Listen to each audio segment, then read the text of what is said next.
Councillor Baskin. Ready, Chair. Okay, I'll call the meeting to order and begin with the land acknowledgement statement.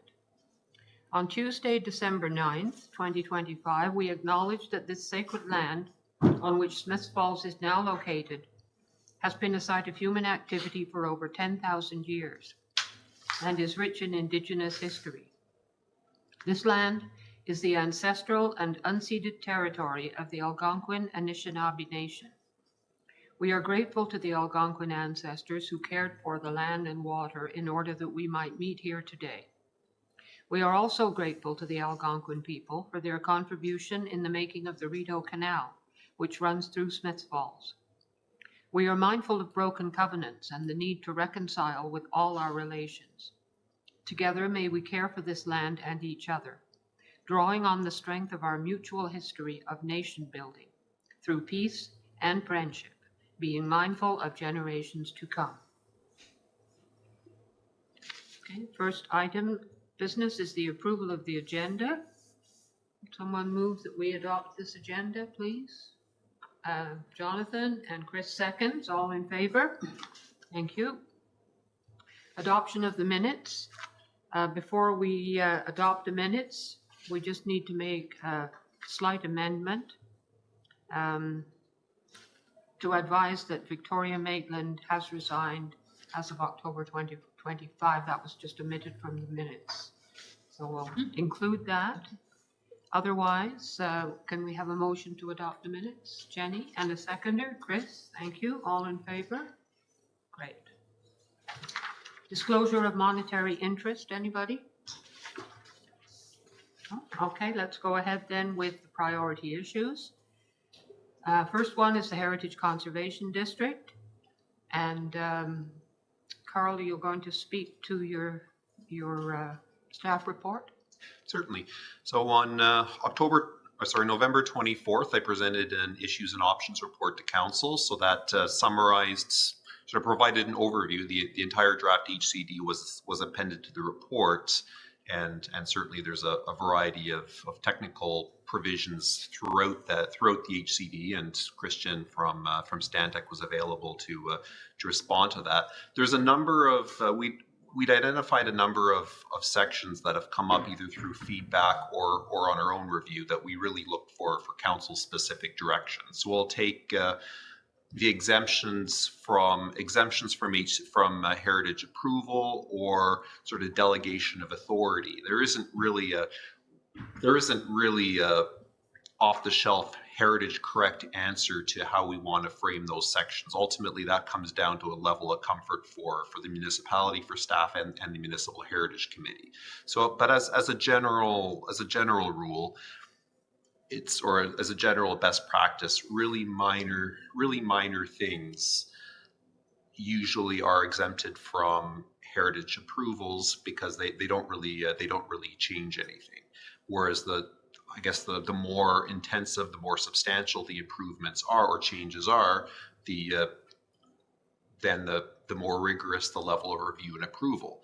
So some of these, things that are minor can be approved by staff. Things that are major can and should always be approved by council because they have a broader impact. So the role of council is to determine where that line should be drawn. What should be a minor, what should be, and what can happen without going through the approval at all. So the HCD plan had proposed sort of an approach to it was in fairly general terms, but it proposed sort of a suite of heritage actions that can be that would not go through a Heritage Act approval.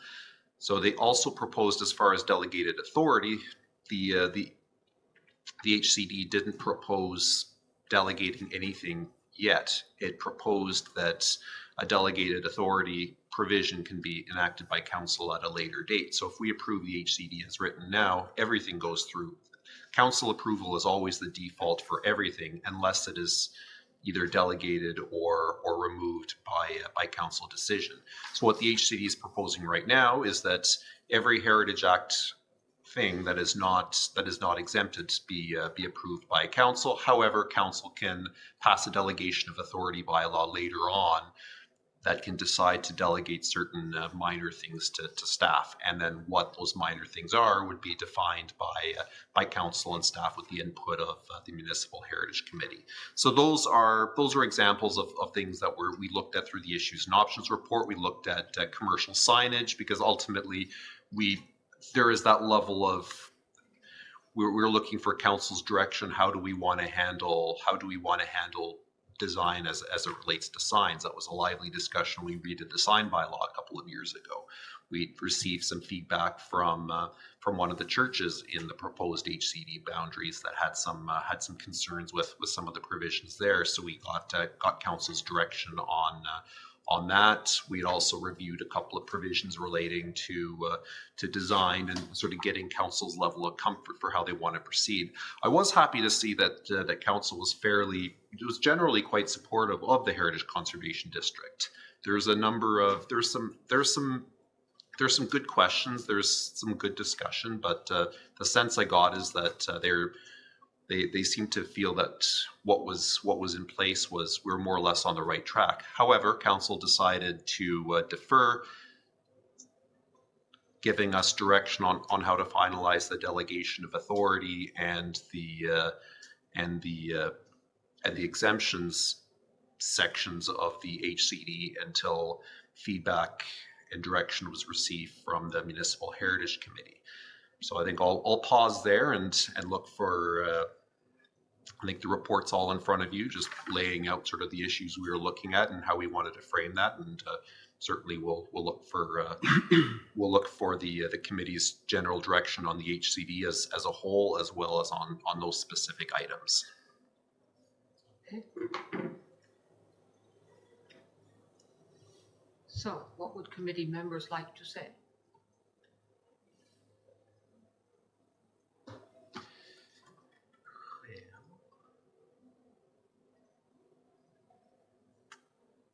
Just a general question to the committee, I think, more than anyone. It's not our intention to remove Part 4 designations for properties that are now No. designated under Part 5, right? No, it is not. Okay, thank you. Carl? The HCD specifically states that Part 4 provisions remain in full force and effect. Oftentimes, those are more detailed and prescriptive about listing specific attributes and specific properties, so those would remain in place. And they are the ones, sorry, through the chair, they're the ones that are, like, what trumps Part 4? There's an issue? Typically, a Part 4 designation would trump because it's more prescriptive. They would be bound by that, even if a more permissive policy was in the HCD. And we, I understand, could designate anything within the HCD under Part 4, even if it's already part of the HCD. Is that we could? That's my understanding as well. Another thing that it enables us to do is designate the interiors of buildings. The HCD doesn't deal with the interior at all, and typically our practice hasn't been to designate or identify interior features on private buildings. We do on public buildings, but that tool continues to, if we wanted to at some point in the future, we could still do that on a Part 4 building. Okay. Chris, do you want to? Sure. I guess when we look at it's 5.2.4, is that the only section that has exemptions?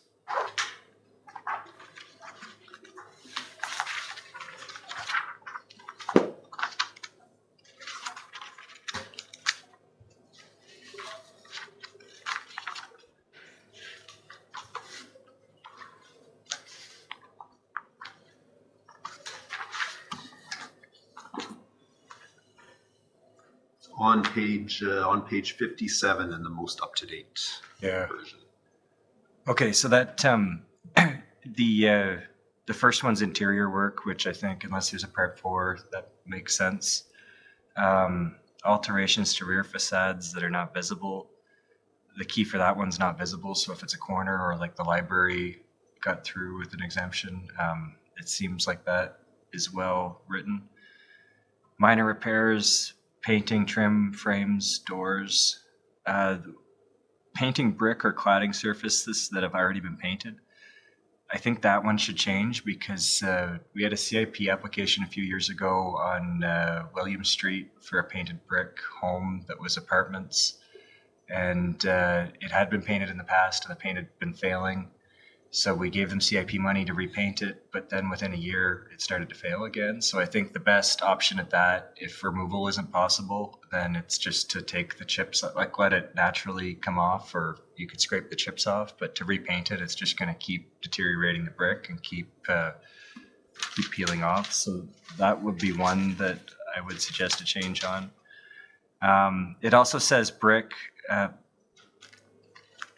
like brick, I would change that to masonry because there's lots like stone, brick, all of those materials we don't want to see paint on. That's a good point. Then it says painting non-painted cladding surfaces other than brick on non-contributing buildings.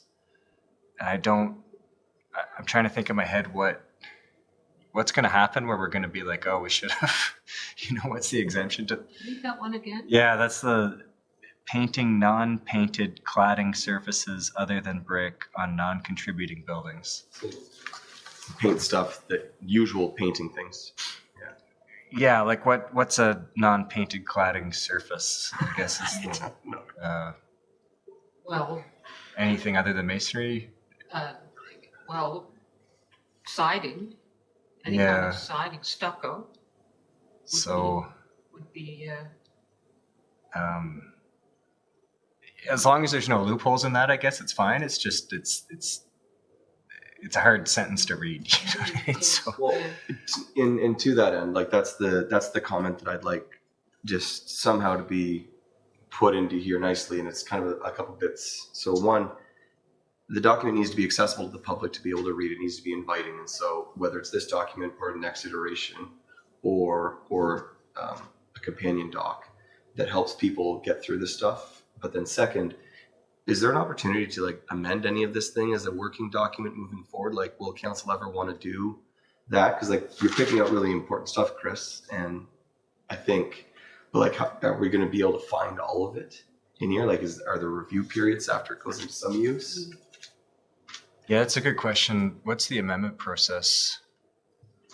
So I'll have to check the act just to see what the process is. I would imagine it would be similar to adopting a new HCD as a whole. Obviously, the scope of all of the steps would be scoped down to what would be appropriate. We went far and above the requirements of the act to get to where we're at. The act only requires a public meeting, so it may be as simple as that for an amendment. But I think it's natural when we approve a policy document, especially one we haven't done before. It's natural that over time we start collecting these little anomalies that really only come up in practice, and then it's a practice. We do that with the zoning bylaw all the time. We make notes of those in our own office, and then every once in a while we bring a collection of those to council and we do a housekeeping amendment. So for planning policies, that's something that we do. We go through the steps, and it's normally fairly simple. So I can check the provisions of the act as it relates to that. I expect we can do something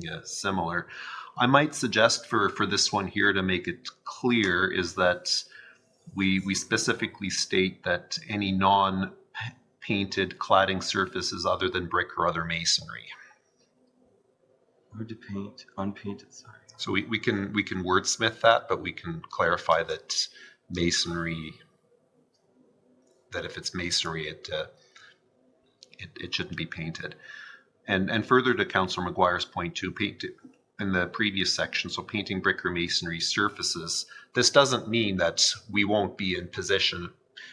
Right now, it's proposed that be exempted from any scrutiny or approval whatsoever. So if we remove that bullet point, that doesn't mean that we won't eventually approve a potential application to do that. It just means it would have to go through that Heritage Act review and approval process, whether that's ultimately decided upon by council or staff. So I think that's helpful to note. It doesn't mean that we won't approve it. It just means that it's not permitted as of right. It's not automatic.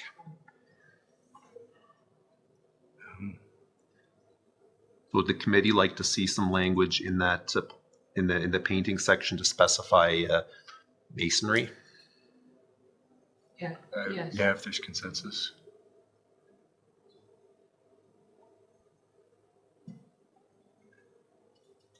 That means basically stone, right?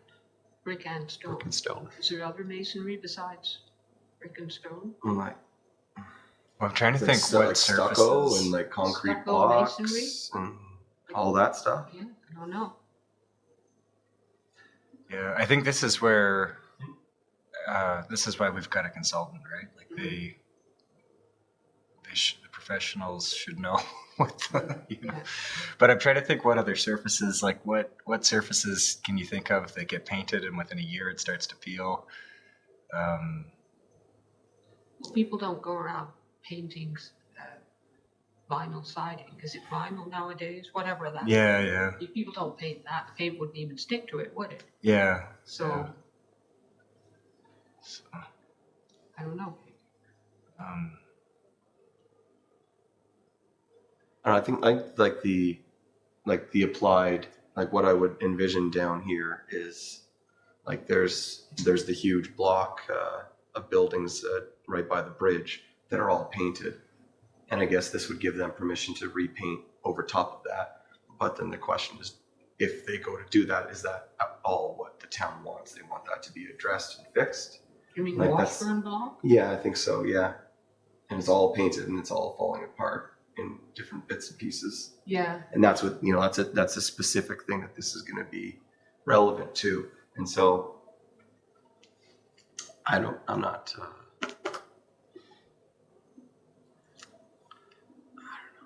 know. Are we endeavoring to correct all of the painted brick? Well, I think we're trying to, yeah, it's a hard, most cases I can think of in the downtown core where it's been painted, it's failed the brick and it's created bigger problems. So there's a few exceptions where it's newer brick that's been painted, so it hasn't had the failure, which in that case then go through the permit process and we determine that it's not deteriorating the brick, it's already been painted, so then they can still get a permit, but definitely don't exempt it from that scrutiny. Right, exactly. Yeah, so it shouldn't be an automatic thing that you're allowed to do, is what you're saying. Yeah, I think it should be a very exceptional thing that Yes. after due diligence is applied, Mhm. it's not saying it's not going to happen again, but in the case of that CIP program from a few years ago, the money would have been better spent replacing the failing brick and tidying up the failing paint than recoating it. The building that you mentioned last time, the Big Brothers and Big Sisters, looks wonderful now. Yeah, I'm nervous though.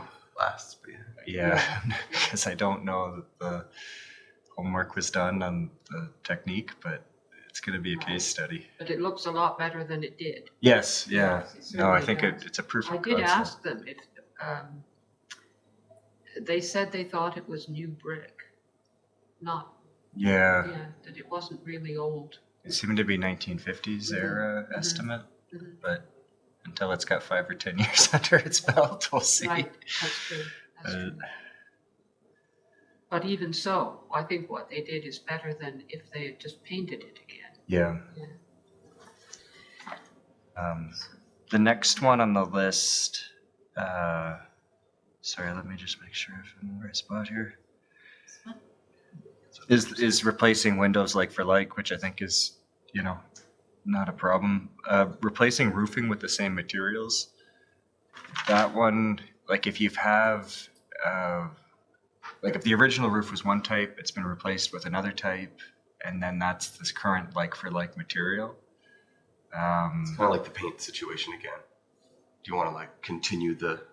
Yeah, like I wouldn't, and there's nothing saying that we're going to specify what type of roof to put on. So then maybe it's kind of exempt through the other policies, because I think the direction council gave at the last meeting was that the type of roofing would be its guidelines are the musts and policies are sorry, I'm getting confused. The other way around. Policies are the musts and the guidelines are the shoulds.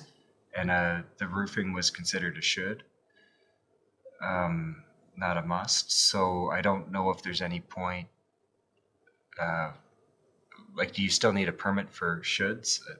I don't know. Because in that case, then whether it's exempt or not, it wouldn't matter, right? But if there's any value in going through that process and giving that nudge towards a different kind of roofing, I think through the CIP program, that's more where that comes in. But I just want to make sure there's no loophole there. I don't think there's a loophole.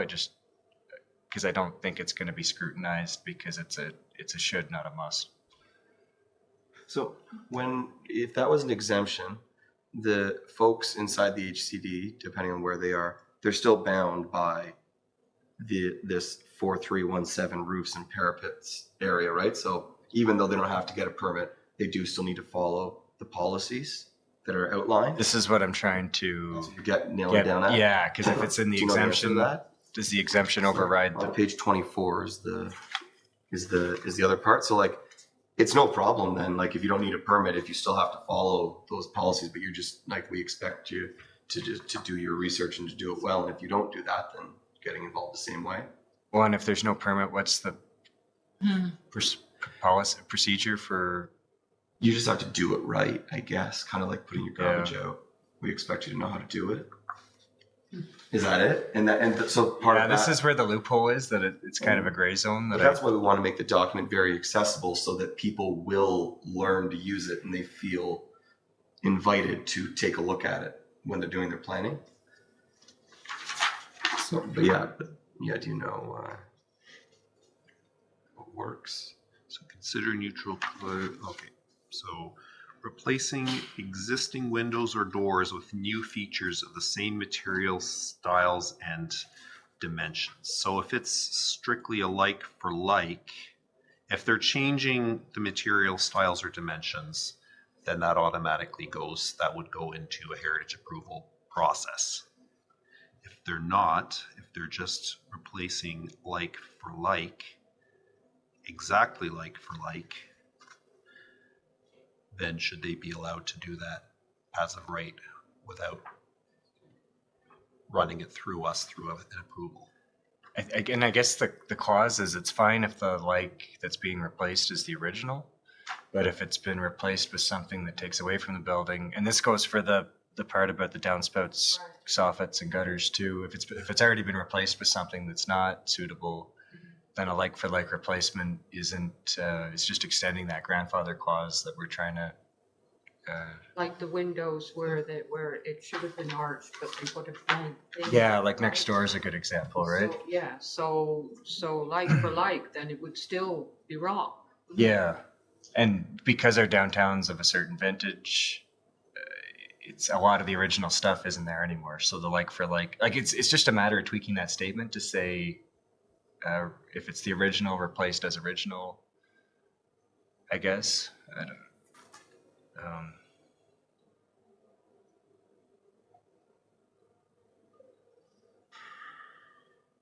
Like it covers this, yeah. So So I've added a word here, replacing original roofing material with the same materials. Is that what you mean? Yeah, like, well, depending on, I guess depends. So if it already has the original material there, Yeah. they should, like for like means the material that's there. Well, no, and this is the problem, right? If you've got like next door, like for like would be a new asphalt roof, but there was never an asphalt roof on it originally, and an asphalt roof probably wouldn't be suitable for if we were looking to get it to what it would have been originally. Are we talking about contributing or non-contributing here? contribute because I guess they each have, but they have their own. Because the contributing is the one that would be exempt from the permits. So Non-contributing would be exempt, wouldn't they? I would say all of them would be exempt. all non-contributing will be exempt, but for heritage permits apply only to designated properties. So if Contributing properties. Contributing Is that properties. right? Yeah, like everything that's on this list right now, we're never going to see or talk about ever again. So I'm trying to think of the stuff that if something happened and we say, how did that slip through the cracks of the HCD? Just like how the library renovation slipped through the cracks of the designation bylaw. It's like, what's going to be missed here without being overly onerous? Yeah. If we'll use the example of replacing the asphalt roof with metal, that is not like for like, so they would need to have a permit. Yeah. But they could put asphalt back on it. Without a permit. You got it. Yep. Is the present situation. And we wonder, should we replace it with something that, Well, and in the situation of roofs, because it is a should and not a must, Right? it might not need a permit anyway. And it's like the CIP then would be the tool of, oh, it's going to cost this much for the asphalt, this for the metal, and they make a CIP application and we give them extra money, to help cover that difference. But I'm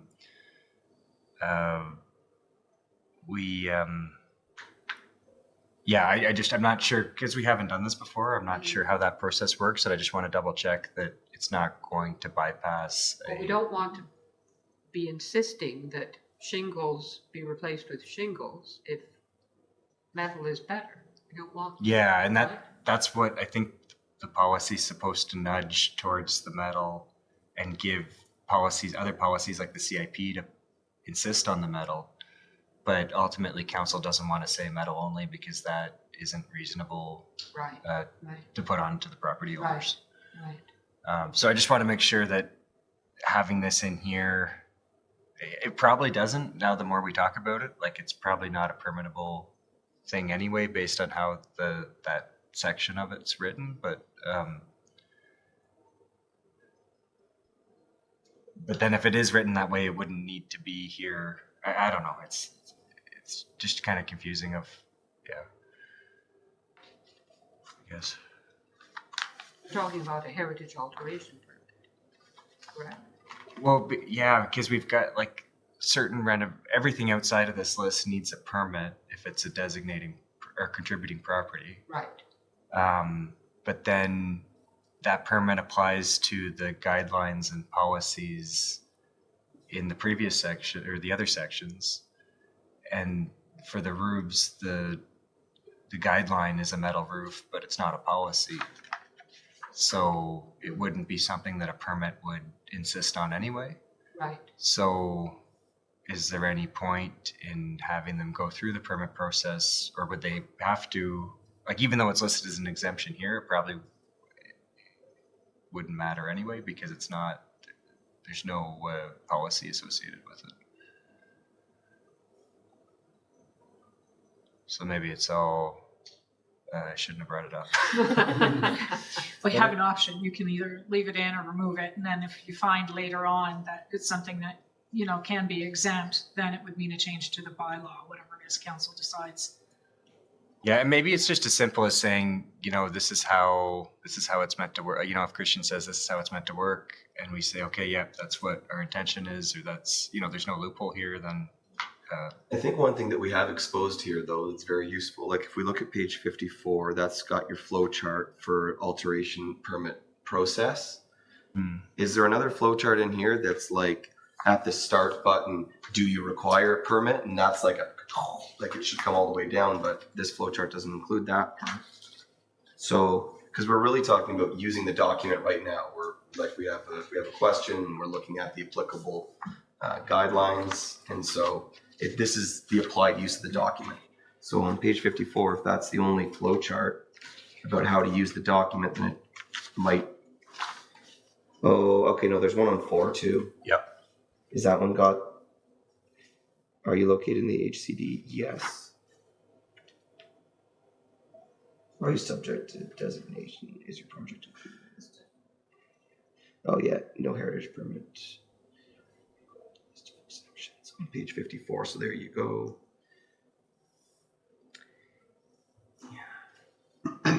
Yeah, so I think like based on that one on page 4, then that means that on that list you can do whatever you want.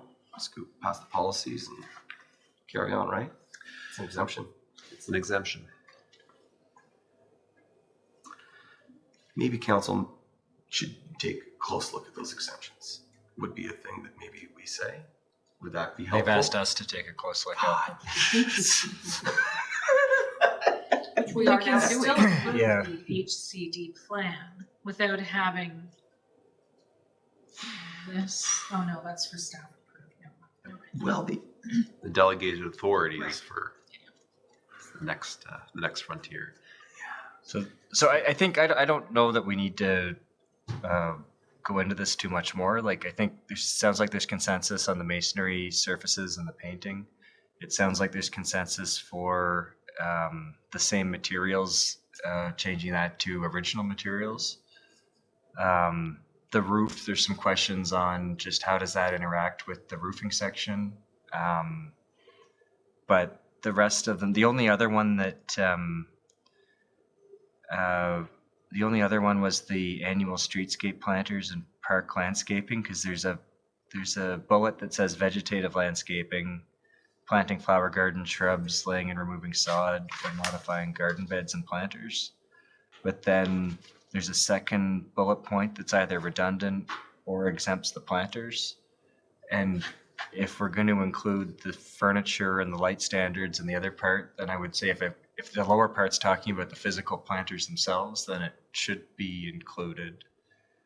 Or have that in-kind clause. Because it's just kind of a vague point that's hard to know. Is it talking about, like it says in the example, planting of annuals in existing garden beds, but that's already specified in the vegetative landscaping bullet. So either that can come out completely or be replaced with an in-kind clause.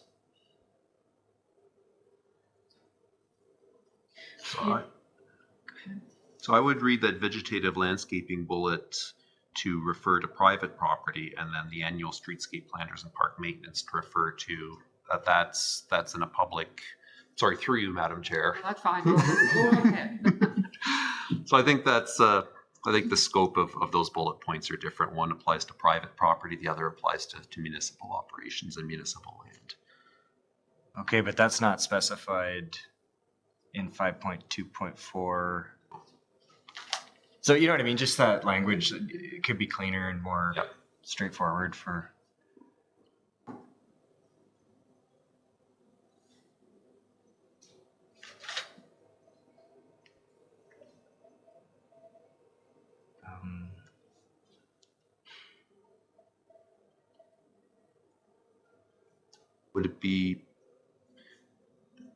Would it be helpful at the end of that vegetative landscaping bullet to just state on private property? Just to clarify intent? Well, I don't know. I really don't think that private property and public property should have a different standard. Like the town, this has nothing to do with what people put in their flower beds or what kind of trees they plant.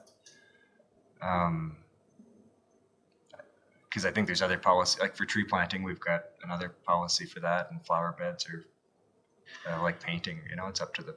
I don't see the annual streetscape bullet adding anything additional to the vegetative landscaping bullet. So we could probably remove one. Yeah, just simplify it yeah. So I've written down to remove that.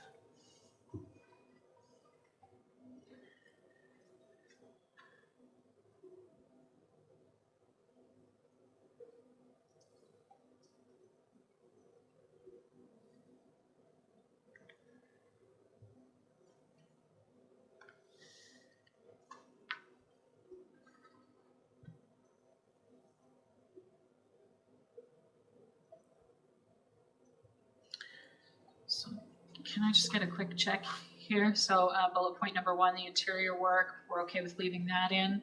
Number 2, alterations to rear facade, we're okay with that. Minor repairs, we're okay with that. Painting trim, we're okay there.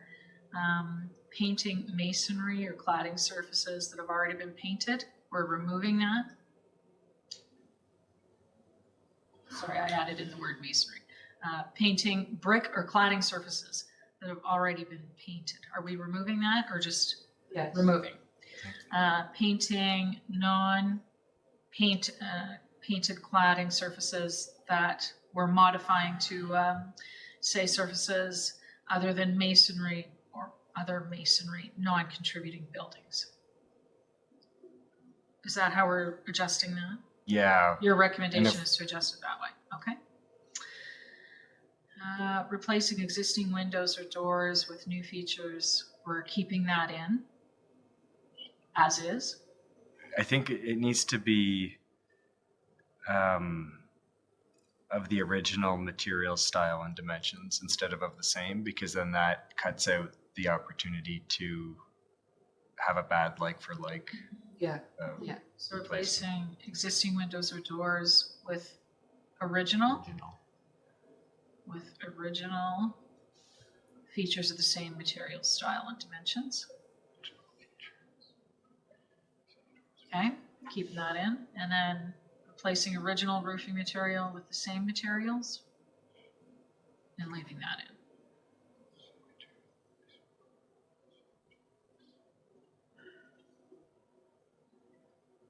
Yeah, maybe that one we could get an opinion from Stantec of whether it can come out, or Okay. like it might be superseded by the roofing section anyway, and then in that case, like deal with it It there. doesn't. Yeah, it doesn't seem like it supersedes. I think this gives permission to carry on.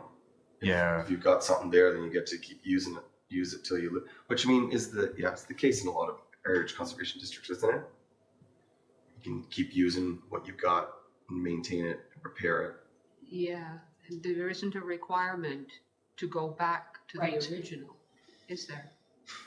But this isn't talking about Is replacing, yeah. yeah. Which there's a section on roofing that already covers roofing, so it's just it's like a circular loop, right? This says it's exempt, but then we have a whole paragraphs on it in another section, so it's why. I guess well, it will only be applying if you're changing it, and then we'll tell you how you have to change it, or you can leave it the exact same. Okay, we'll talk to Christian about getting some clarity there. Yeah, we're in a loop. Next point is replacing gutters, downspouts, and soffits with same materials. Leave that in With original with material. original. Yeah, all those same This is materials just- one. Gutters, with original same materials. Changing to exterior, that one's fine as it is. Changing to exterior lighting on Yeah. residential properties. Yeah, I don't. There's no residential contributing properties, I don't think. Not contributing. Not that I can think of right now. No, I don't know. Because that was their whole. That was the goal. Yeah.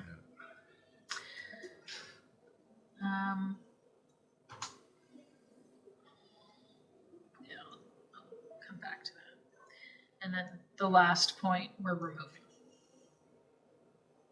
No, I think it's the vegetative landscaping. I think we were going to remove the annual streetscape planters and park landscaping. Okay. Thank you. And then I guess just the replacing existing street furniture. Is street furniture defined in here? Like, does that include like the garbage cans and the bike stands and the planters and the?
So 4.9.1.6 states street furniture it gives some provisions for street furniture, but it doesn't And it references planters, garbage bins, bike racks, and benches. References that, but it doesn't specifically define it. But I would, that's 4.9.1.6. You're looking at define street furniture? I would take that as a definition. Yeah, in this section, it seems to be pretty well laid out. Sorry? 4.9.1.6 seems pretty comprehensive. Like, is there anything in that section anybody notices any big missing pieces?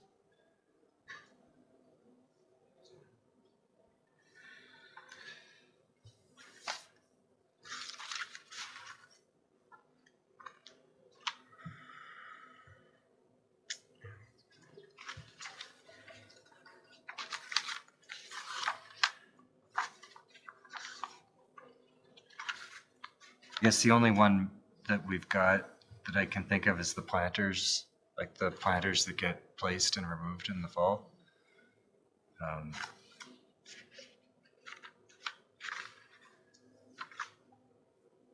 Maybe the bike stands.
So my read would be any annual streetscape planters, things we put in and take out would continue to happen without any sort of heritage review or approval, as it does now. However, if we were looking to permanently install any, then that would be subject to HCD scrutiny. So I guess in my head, it would be the benches, all of that stuff, benches, garbage cans, everything that's movable, but still is part of that placemaking aspect. Or, you know, like if you put planters in that were, I don't know, like a plastic, I don't know. Like, I'm sure you could come up with something that would really stand out for all the wrong ways. That it's just, if we're going to do it for the benches and the garbage cans, then let's just make it sure it's all inclusive. These are municipal operations anyway, all subject to the purview of council. So I guess that what this would do is basically put a heritage lens on it and sort of help inform that decision making. But the approval would still be the same. It's still a municipal decision. So.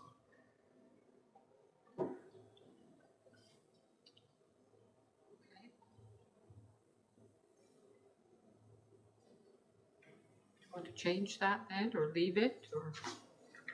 Add planter into the list is the situation. So annual planters already are there. As the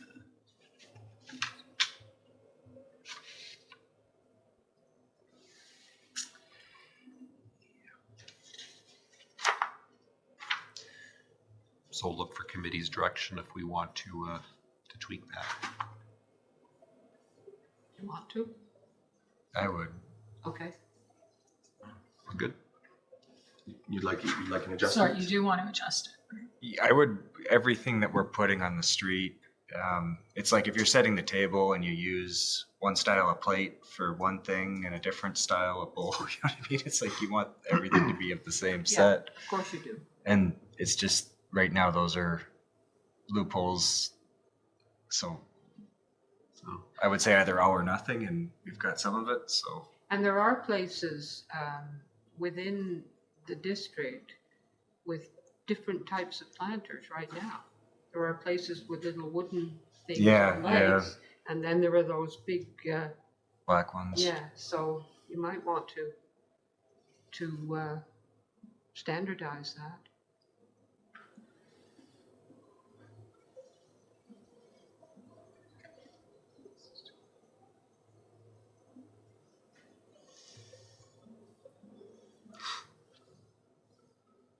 Okay, have we So let's just, decided that? it's fine. So already anything, if we're changing a light standard, or if we're switching out an existing street furniture, if we're changing that, then that, as it is worded right now, that goes through MHC and council approval.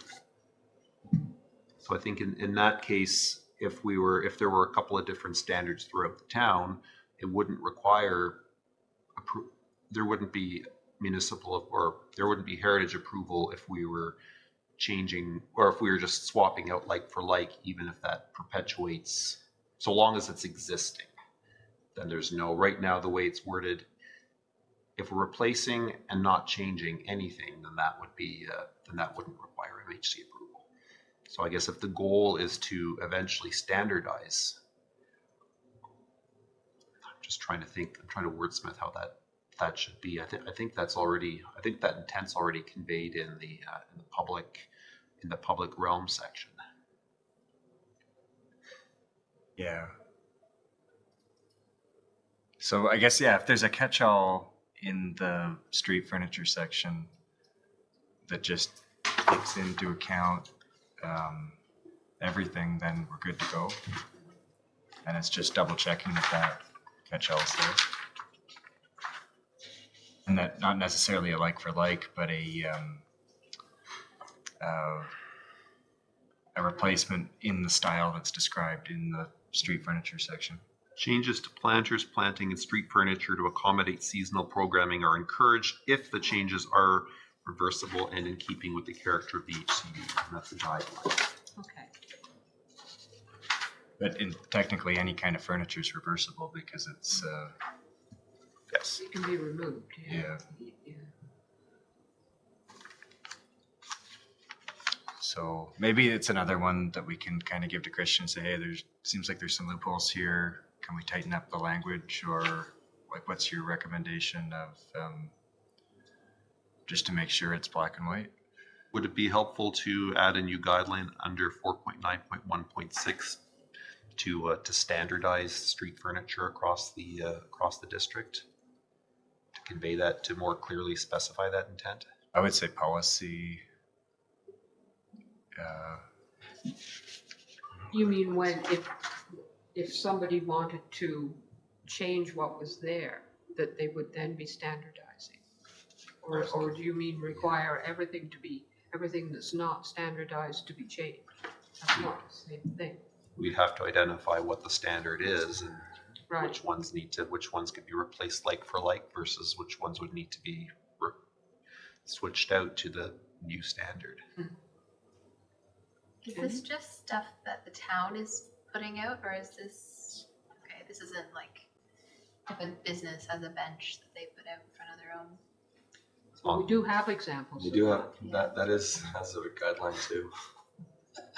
Yeah, because we don't want to be getting into like the sidewalk patios are not something we want in the scope. But No, You no, want to encourage those, right? yeah, yeah. just not regulate them. Yeah, no, we don't need to get into So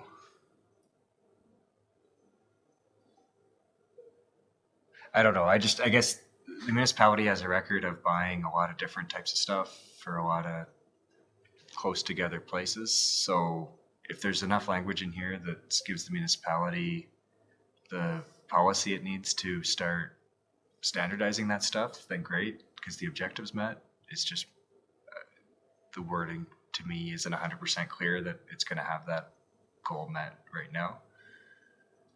You can talk to Christian about how we can frame that. Are you good with that? Yeah.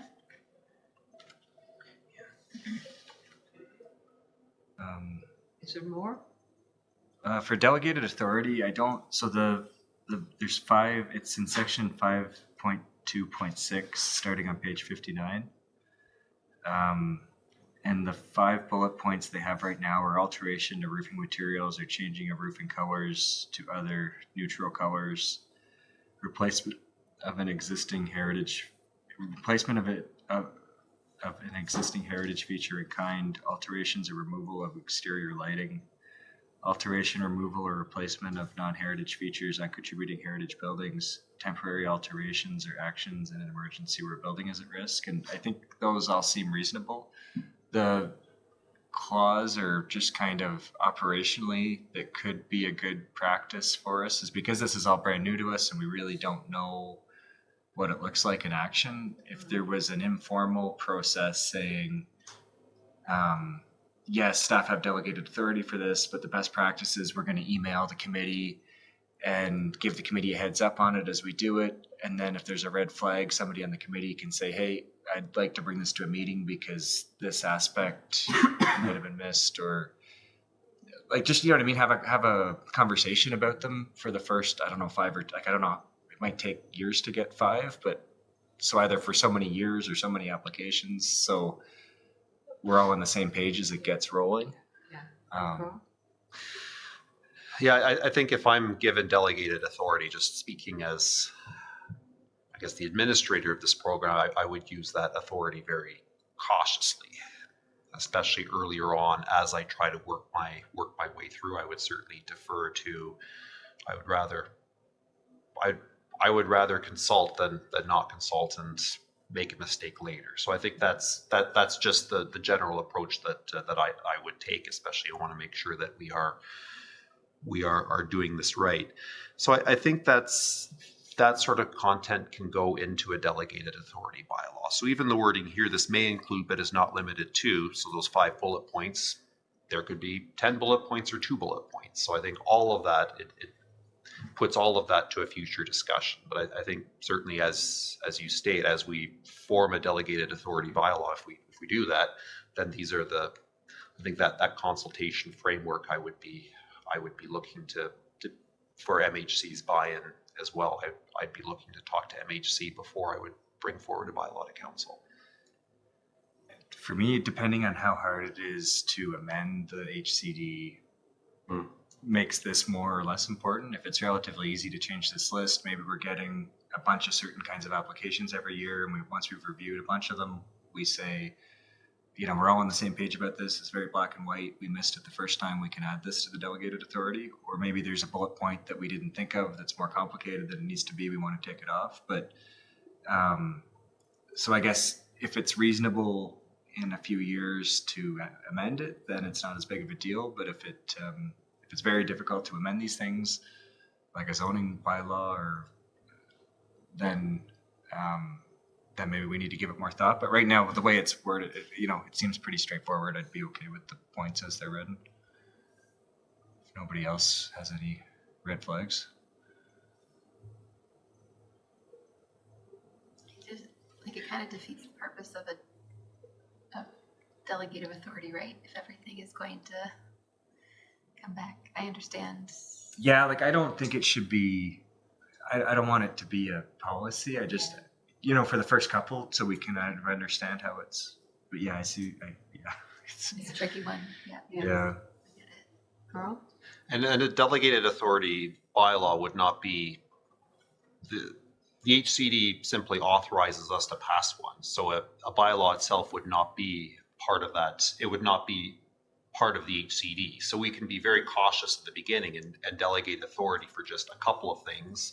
And then as we work with the HCD for a few years, get more comfortable, something comes up that's creating a very cumbersome process, or we have a huge amount of volume, it would be fairly easy to procedurally amend that delegated authority bylaw without having to amend the HCD plan. Because the bylaw would essentially be an operation of the plan, not formally part of the plan. So that's great news. If it's just a matter of having a bylaw to council, then I would say let's keep it to where it is. If we've got good communication as a committee, if we have a good understanding of how it's working, then in the future we can recommend amendments to that bylaw or not. But this seems like a good place to start. Okay.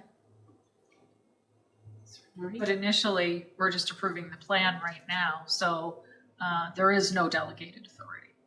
This will be a future coming Correct. to. So everything that has an application has to come through MHC first. Until council passes a bylaw. Okay.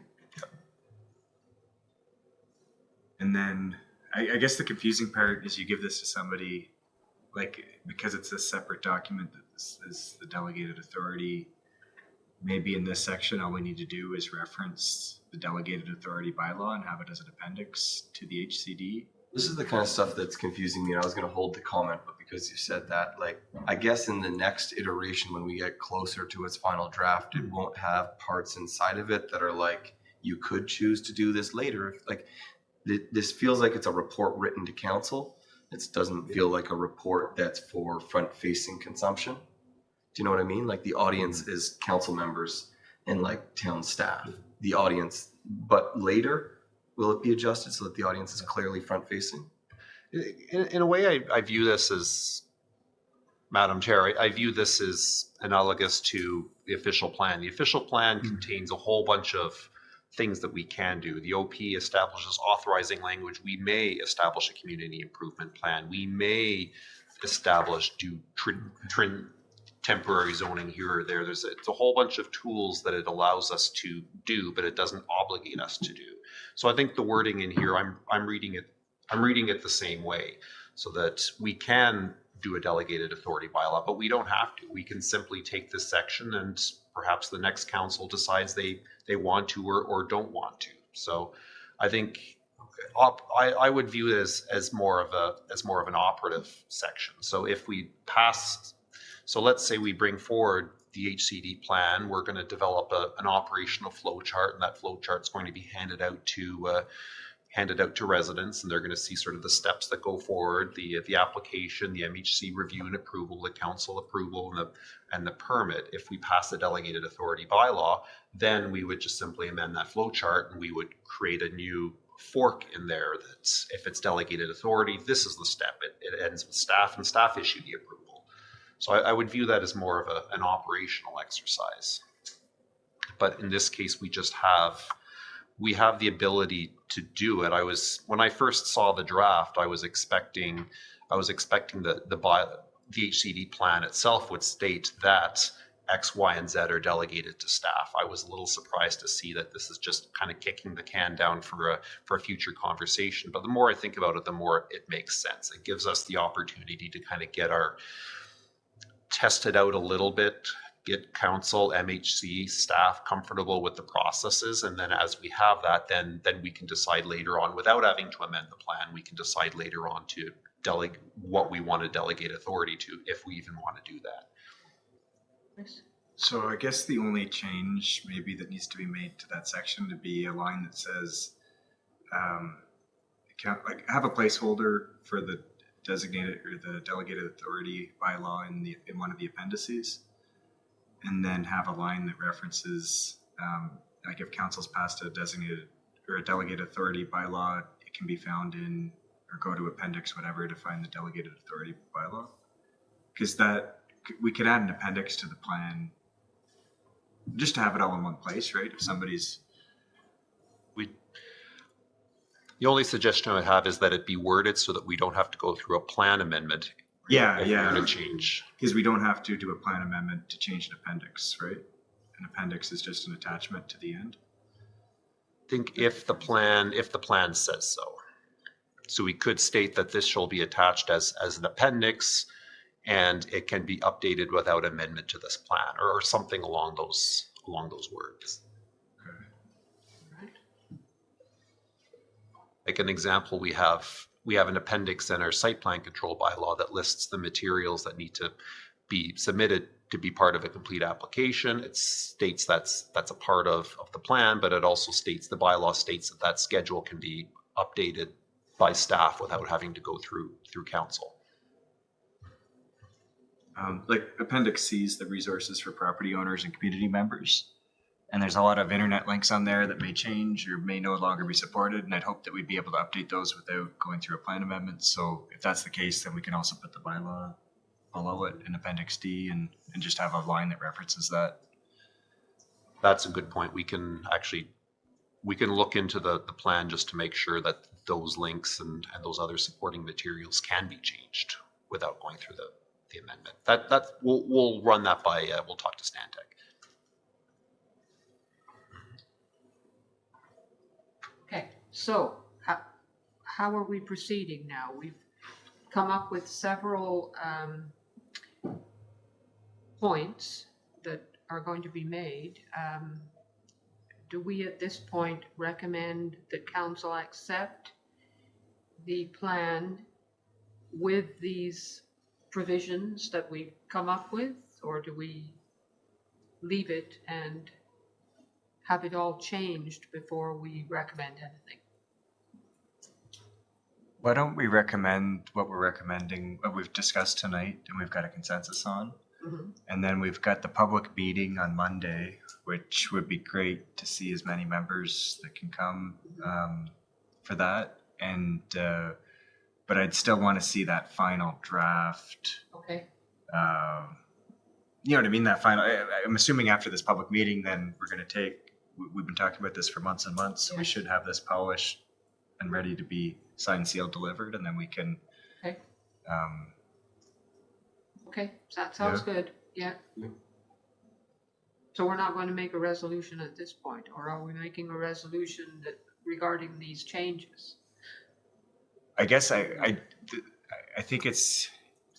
This is our input. We don't know what's going to come out of a public meeting. Right. And if some kind of consultation comes out of that kind of catches us off.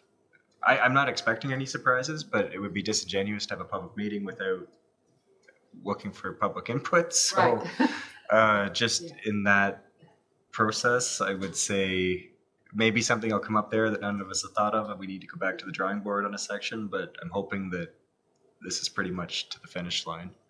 Okay, Carl? So just a comment on procedures. So we have the public meeting coming up.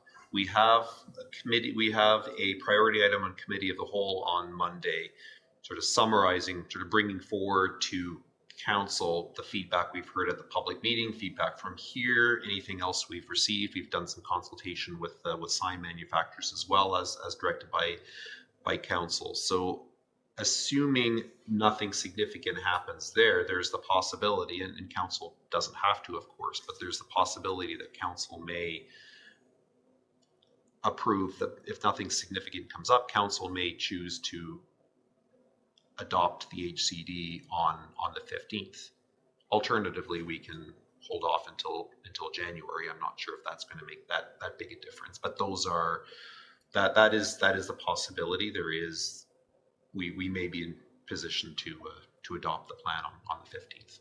But we do have made several suggestions at this meeting, though, as to how the plan should be amended. Haven't we? Yes. So I think I would have that discussion procedurally with the chair, if those can be drawn into, if they're accepted by council as friendly amendments and drawn in, that council may be able to approve the plan with those amendments drawn in. If they need some thought, then we can defer it and work our way through that. But if MHC would rather see sort of a final version of that, then we can take it off of the table on the 15th for council. Chris? I think this is the problem with having if the public meeting's an authentic consultation, then there should be, like, to have a public meeting and a approval on the same night, Yeah. really, it's not really a public consultation. So this is where it's like, yeah. And I think that this is part of our terms of reference to comment on this procedure to ensure that folks are getting involved appropriately and they're given opportunities. And this would be one of them, to make sure that that procedure is being done properly. Mhm. So yeah, that needs to be delayed, I think. And like, we've exceeded the statutory amount of consultation. Like, we've had much more opportunities for consultation and attending meetings, Yes. and like, we've gone above and beyond on what the legislation says. But it's just, why are we having this meeting if we're not expecting to get anything out of it? Statutory. Yeah. We're required to have this meeting, Yes. and the requirement for this meeting is to get input from the town.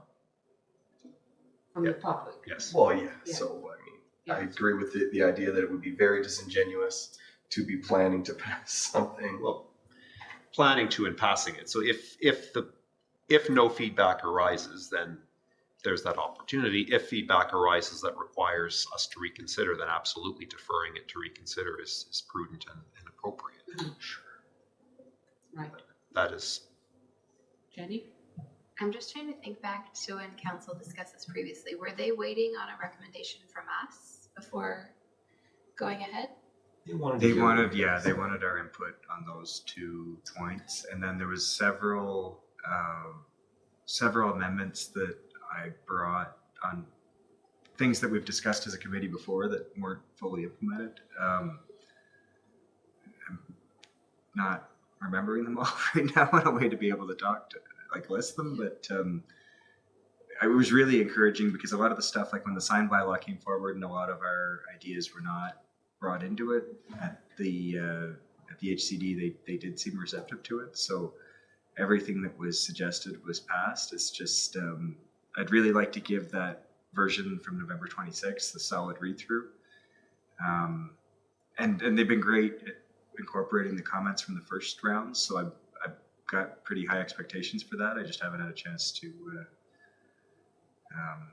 We were here till 9:30 last night, and that, there's about 360 pages to read for last night's meeting. I haven't read the pages for this yet. So if I had, then I'd probably be more comfortable saying it, with the amendments we've got, as amended, I'd be happy with it, but I haven't read it. I don't know if anybody else has had a chance to yet. But.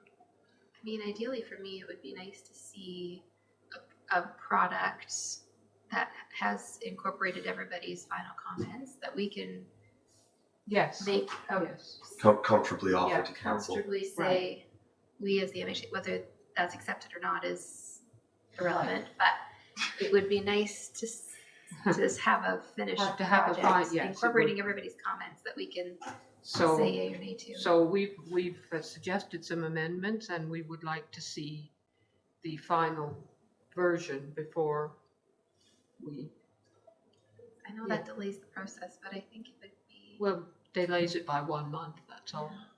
Working away at it for So it'll be 20 years, January right? 13th. We've been at this for a long time, so it, for years, so 1 more month, what's Yeah.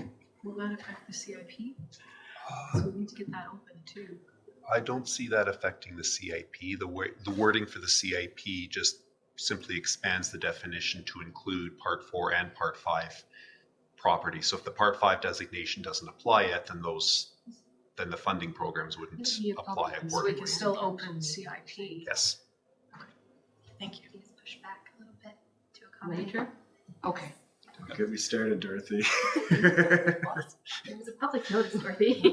there's 2 public meetings before the council meeting on Monday night. I know, I realize, I know there are, I just Yeah, wondered. it's very unusual. Council usually starts at 5 o'clock, and the public meetings are at 5 o'clock, so, okay. No, it's All right. not, Yeah.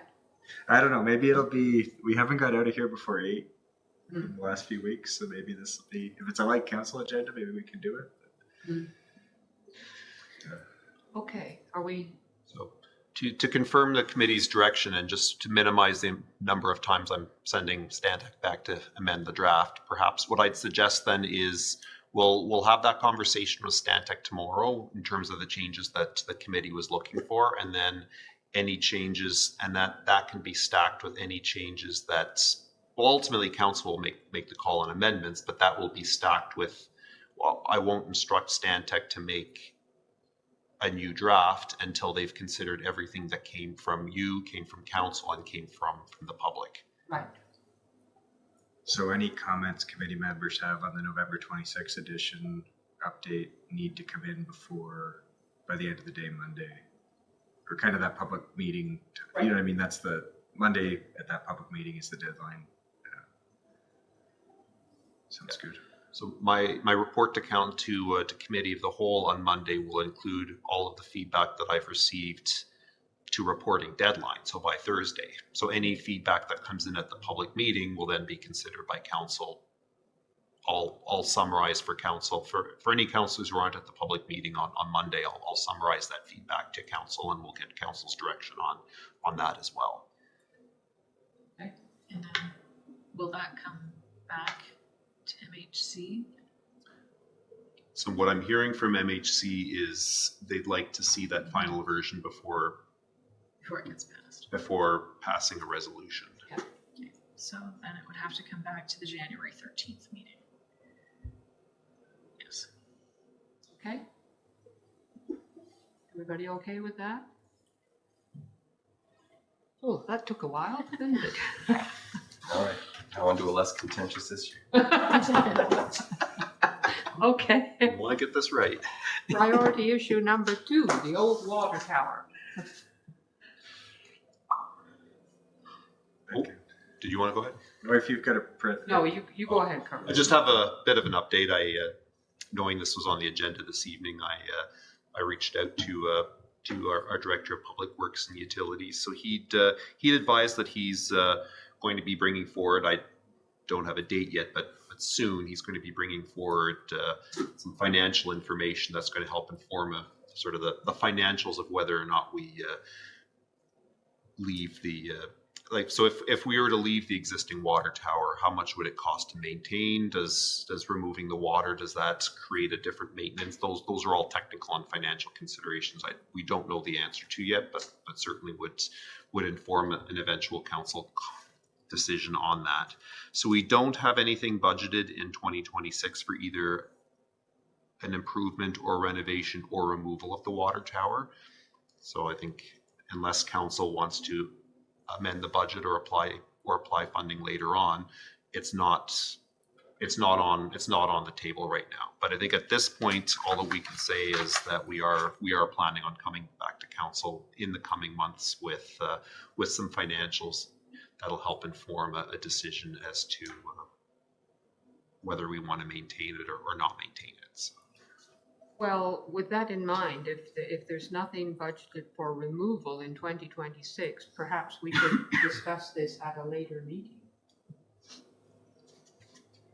Chris? Yes, but there's nothing in it for 2026, but a year from now there's going to be a new council and a new committee. So Yes. I think that although it's not something we need maybe to talk about every month, I think it's something that we need to be aiming to have